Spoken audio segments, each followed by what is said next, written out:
dekompresi. Apa itu dekompresi itu, Pak? Dekompresi itu adalah pecahnya misalnya pembuluh darah dan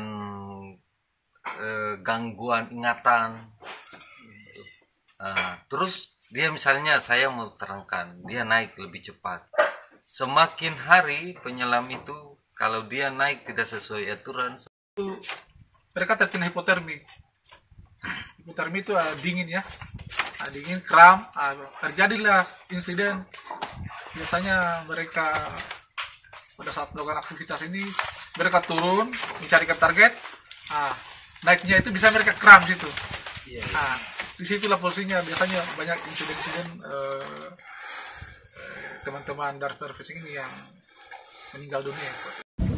Assalamualaikum warahmatullahi wabarakatuh. Salam selaki.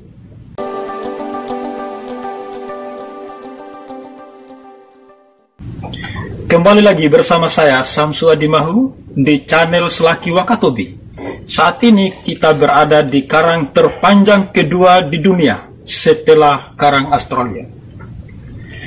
Dalam koja-koja Selaki Wakatobi, saat ini saya ditemani oleh dua narasumber. Yang satu pelaku panah-panah ikan atau super fishing, yang kebetulan beliau adalah pengelola channel YouTube Bau Amis Super Fishing. Dan yang kedua, seorang dive master dan sebagai penggiat lingkungan.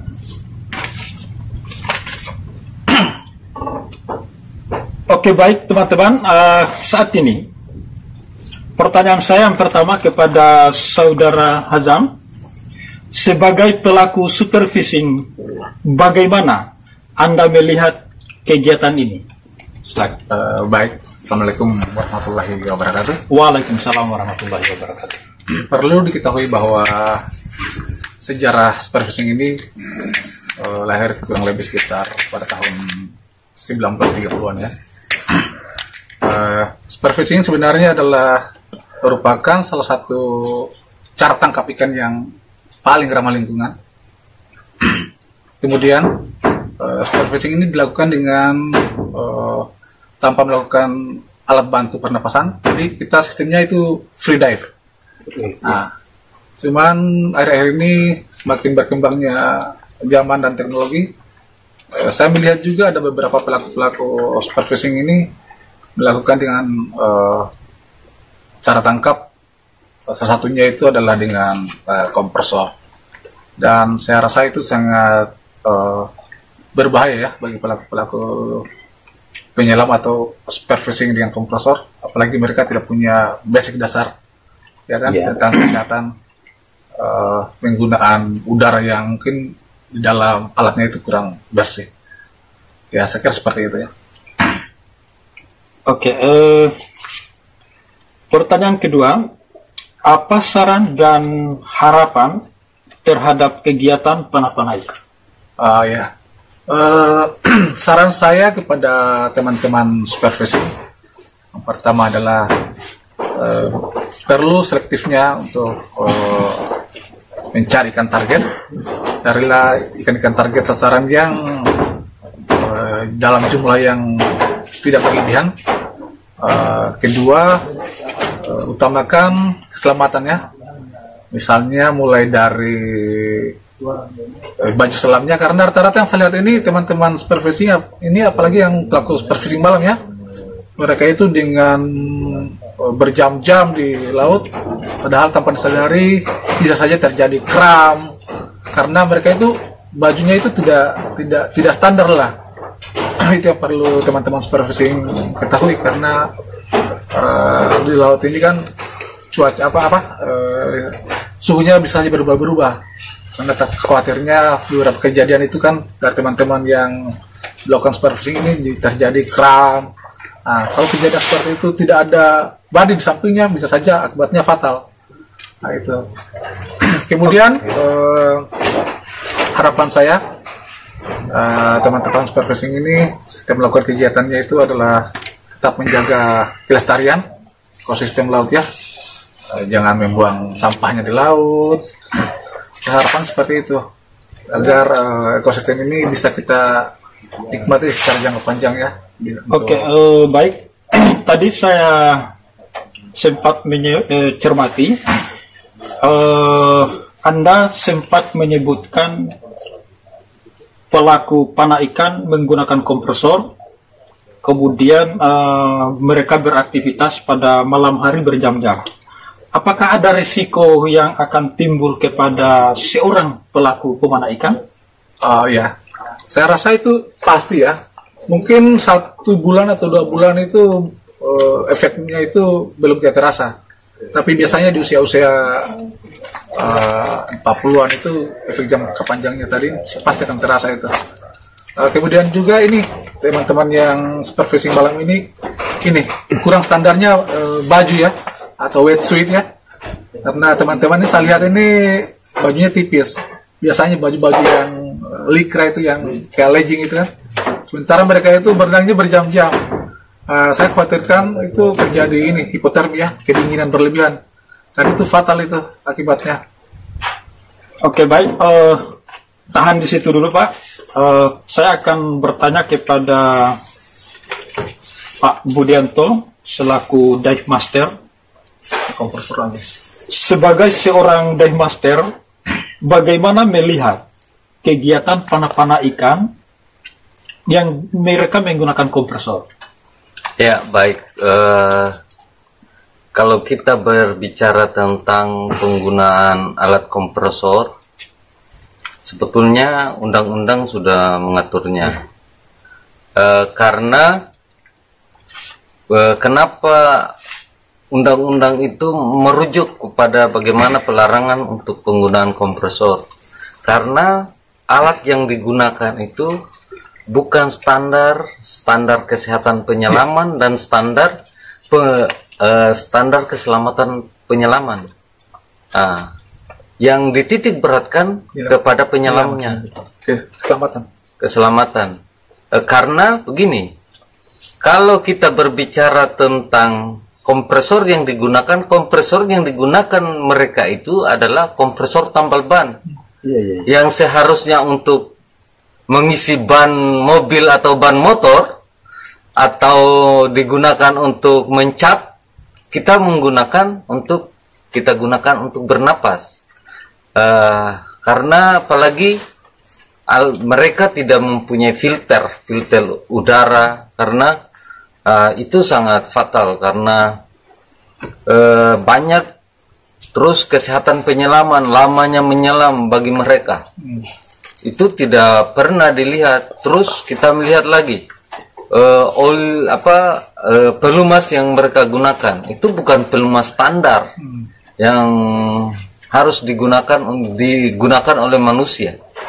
Artinya digunakan ke dalam tubuh manusia, masuk ke dalam tubuh manusia. Itu yang membuat orang banyak kita lihat orang lumpuh. Dan karena lumpuh itu secara analoginya, satu, lamanya kita menyelam, terus udara yang kita gunakan, dan waktu kita naik safety stop dan interval penyelamannya kita, itu yang dititik beratkan ke situ. Dan karena alat yang kita gunakan secara standar nasional Indonesia, dia standar nasional untuk pompa ban atau dipakai untuk mendiko, tapi secara standar penyelaman itu tidak dianjurkan. Tahan. Tapi apakah menurut para nelayan yang sempat kami mendengar isu informasinya bahwa kompresor mereka gunakan untuk alat pernapasan, kira-kira untuk yang seperti ini apakah bisa merusak kesehatan dia atau seperti apa menurut tanggapan sebagai seorang dive master? Ya, sudah pasti. Sudah pasti mereka akan kita dapatkan nelayan yang lumpuh, terus nelayan yang sedikit-sedikit sakit, karena itu dari penyebab bagaimana dia menyelam. Satu, dia tidak punya tabel selam, kontrol bagaimana jam dia menyelam, bagaimana dia turun, bagaimana dia naik. Itu harus dilihat, bukan karena dia harus menyelam.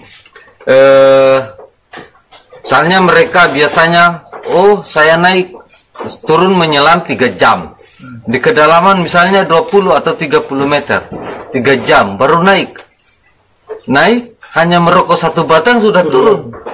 Oke, tahan di situ, ini menarik. Saya akan bertanya kembali ke Pak Hajam selaku para panah ikan. Dalam melakukan aktivitas kegiatan panah ikan atau superfishing, itu berapa lama Pak di laut? Sebenarnya untuk maksudnya jangka mencari target ikan. Iya.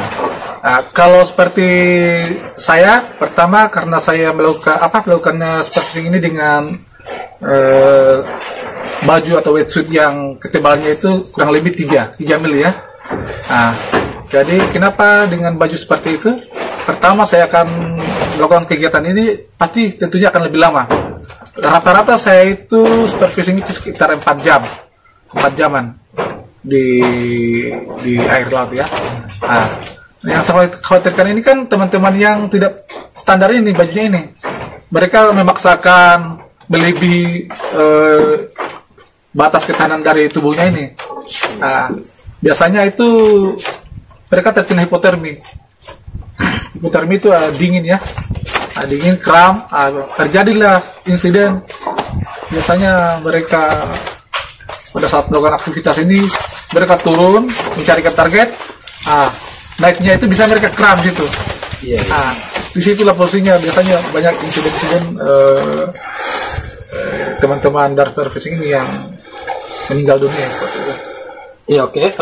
Satu pertanyaan lagi Pak untuk Saudara Hajam. Dalam melakukan panah ikan, apakah menggunakan alat yang disebut kompresor atau sejenisnya? Selama ini saya melakukan kegiatan superfishing ini, saya tidak melakukan dengan alat. Jadi istilah kami itu namanya free dive. Ya. Paru-paru ya, tanpa menggunakan alat bantu apapun. Alat snorkel. Paling ini masker, alat dasar saja, snorkel. Oke, pertanyaan terakhir untuk Pak Budi. Apa harapan seorang dive master, harapannya dan sarannya kepada para pelaku panah ikan yang menggunakan kompresor? Jadi begini, kalau kita kaji kompresor ini secara kesehatan, aturan dia sudah dibentangkan bahwa itu denda sekian dan penjara sekian, kurungan sekian. Tapi harapan saya, mari jangan melakukan panah ikan dengan kompresor, karena masa depan keluarga Anda ada di tangan Anda.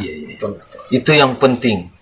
Karena kesehatan Anda tidak pernah diasuransikan. Klaim asuransi perikanan itu tidak menjamin nelayan kompresor kecelakaan di laut, karena barang ini sudah dilarang oleh, walaupun ketatnya itu tidak terlalu ketat. Karena itu tadi, seperti misalnya mereka menyelam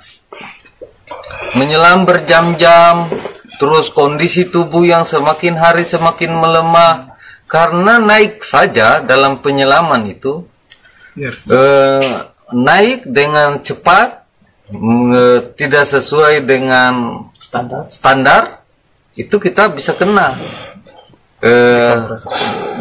dekompresi. Apa itu dekompresi itu, Pak? Dekompresi itu adalah pecahnya misalnya pembuluh darah dan gangguan ingatan. Terus dia misalnya, saya mau terangkan, dia naik lebih cepat. Semakin hari penyelam itu, kalau dia naik tidak sesuai aturan, semakin hari tubuhnya itu ada utang. Diistilahkan ada utang di dalam tubuhnya. di persendihan itu kristal-kristal kecil. ya, kristal kecil yang mengendap di dalam persendihan itu semakin hari semakin akan bertambah dan lama kelamaan lumpuh. Kristal-kristal itu bisa menjadikan para pengguna kompresor atau yang kena kristal itu bisa menjadikan kelumpuhan, Iya. gitu ya. Dan itu semakin lama dan kesehatannya pasti terganggu. Nah, terus saya mengkaji secara lingkungan. Di lingkungan, kalau kita berbicara tentang stok perikanan kita, kalau kita spearfishing ini kan yang apnea misalnya atau free dive, itu semua udara yang kita bawa ke dalam itu udara paru, artinya hanya beberapa saat saja kita udah naik. Tapi kalau dia penyelam kompresor, apalagi dengan kedalaman yang sangat dalam sehingga persediaan ikan kita, mereka ngambil yang masih ada di dalam, yang lebih dalam lagi. Dan biasanya kalau penyelam kompresor itu tidak selektif. Biasanya tidak selektif karena mereka kan ngejar targetnya itu tak. Ngejar banyak. Iya, ngejar banyak. Jumlah. Oke. 1, 2, 3. Oke. Untuk pertanyaan penutup, sebelum saya lanjut, mari besarkan mendukung channel ini dengan cara subscribe, like, comment, and share. Pak Budi, apa ada pembagian spot untuk para pelaku panah-panah ikan dengan para dive? Ya, baik. Kalau kita berbicara tentang spot dive itu di kawasan Taman Nasional Wakatobi itu sudah ada zonanya, yaitu zona wisata alam bahari. Dan itu di map tentang spot penyelaman di Wakatobi, spot penyelaman itu sudah mempunyai map khusus. Dan itu harapan kita dari penggiat selam itu, bagi teman-teman yang spearfishing, mari kita sama-sama saling memahami bahwa periuk saya dan periuk kamu itu ya sedikit minggir-minggir juga lah kalau ada tamu misalnya.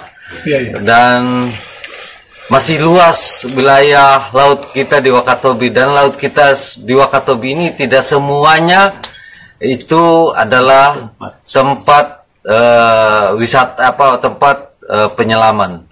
Dan harapan kita juga bagi teman-teman spearfishing, mari jika itu ditahu bahwa itu adalah tempat penyelaman, ya monggo cari tempat yang lain dulu. Karena menurut saya semua kawasan perairan atau kawasan pengolahan lestari yang di luar zona wisata alam bahari itu bisa digunakan untuk spot spearfishing. Oke, baik. Terima kasih. Untuk Pak Hajam, apa saran untuk para pelaku pemanah ikan atau spearfishing? Oke, baik.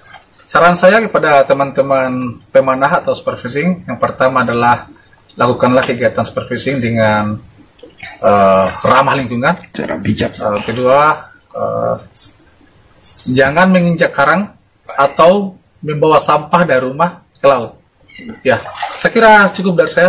Saran saya seperti itu ya. Oke, terima kasih. Demikian sahabat Selaki Wakatobi. Sampai jumpa di Koja-Koja Selaki Wakatobi selanjutnya. tentu dengan narasumber yang berbeda dan lebih edukatif lagi. Setelah di Wakatobi, tontonan orang-orang cerdas.